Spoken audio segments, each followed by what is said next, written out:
नमस्कार। आज हम जोसेफ मर्फी की किताब स्वयं पर विश्वास के हिंदी सारांश के कुछ खास हिस्सों पर बात कर रहे हैं।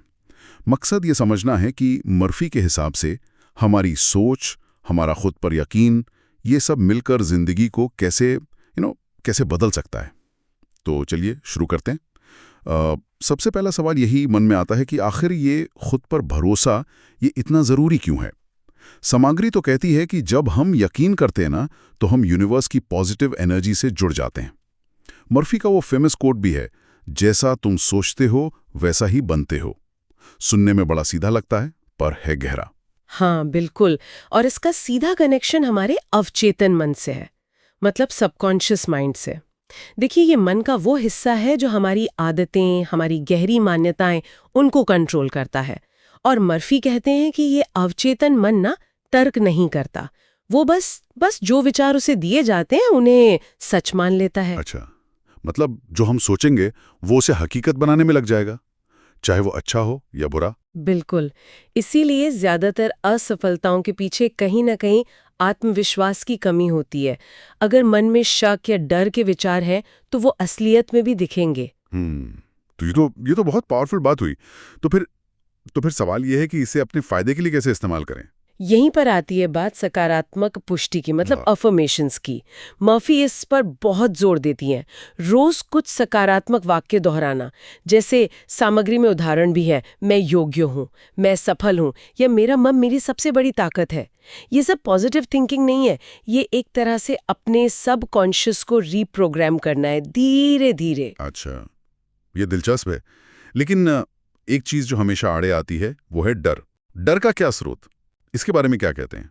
देखिए, मर्फी के नजरिए से तो डर असल में कुछ है ही नहीं। वो बस एक नेगेटिव विचार है, एक कल्पना जिसे हमने सच मान लिया है।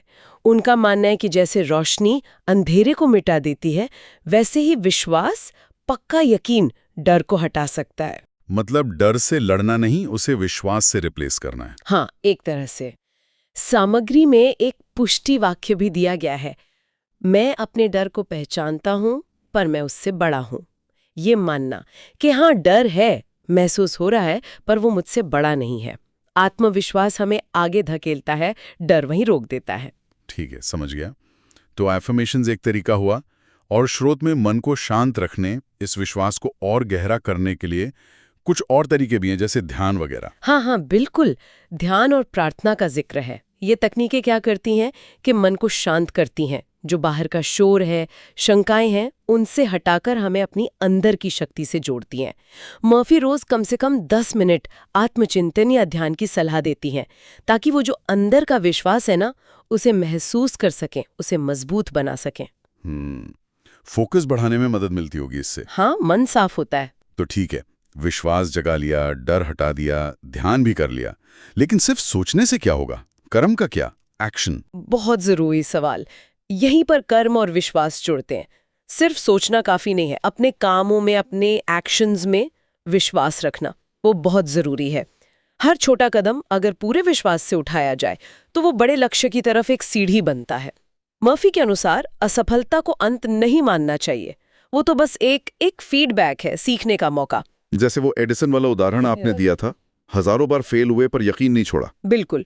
उनका मानना था कि हर नाकामी उन्हें सही तरीके के और करीब ला रही है। वो विश्वास ही था जो उन्हें चलाता रहा। और इसका एक आध्यात्मिक पहलू भी है शायद मर्फी की बातों में। हाँ बिल्कुल है।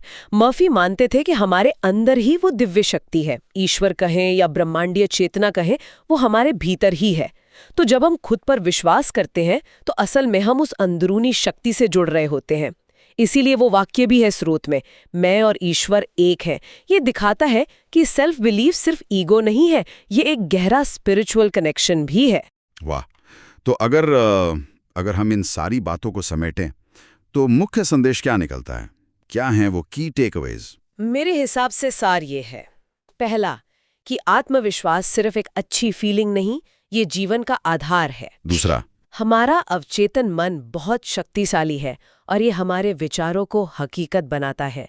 तीसरा, कि हम एफर्मेशंस, ध्यान, प्रार्थना जैसी चीजों से इस विश्वास को जगा सकते हैं, बढ़ा सकते हैं। चौथा, डर सिर्फ एक विचार है, एक भ्रम है जिसे बदला जा सकता है। और पांचवा, सबसे जरूरी, कि जब पक्का विश्वास और सही कर्म साथ मिलते हैं तो फिर कुछ भी हासिल करना मुमकिन हो जाता है। जोसेफ मर्फी के इन विचारों को इस तरह देखना वाकई ये एहसास दिलाता है कि हमारे अंदर हमारी सोच में कितनी जबरदस्त ताकत छुपी है। तो आज की बातचीत यहीं खत्म करते हैं, लेकिन जाते जाते एक सवाल आपके सोचने के लिए छोड़ जाते हैं। जरा सोचिए, अगर आज से ही हम अपने इस अंदरूनी शक्ति को, इस विश्वास को पूरी तरह अपनाना और इस्तेमाल करना शुरू कर दें, तो आने वाला कल कैसा हो सकता है? हमारे अनुभव कितने अलग हो सकते हैं?